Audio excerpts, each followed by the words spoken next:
Dati naangay nga joint committee hearing may panggap apan naka-endorse resolution may panggap PESA zone di pagudpod. So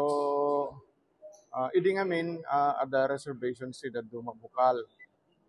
Kasi kailangan di ko na di may endorse ati apay datay ti mo nang mag-endorse ang ati sangguniang bayan. So nga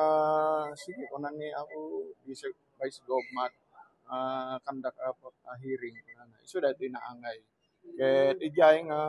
nailawlawag nga dati ipaspasa ni Apo Bukal Hanson Slow Hanson Chua ket preliminary pa lang ito adupay nga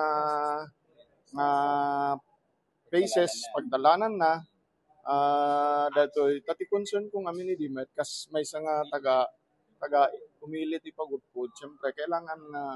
the right to inform dagiti masaknan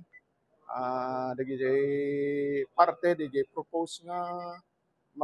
economic zone kailangan nga maamuan dagiti lumugar diti ay iso nga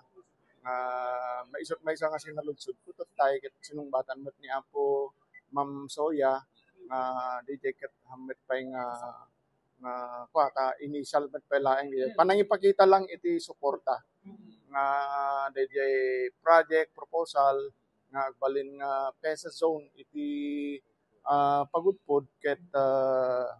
ma-i-endorsar iso nga DJ ti nagbunga tatay iso nga pinirma tatay dati joint committee report nga endorsing it nga maipasa iti next regular session.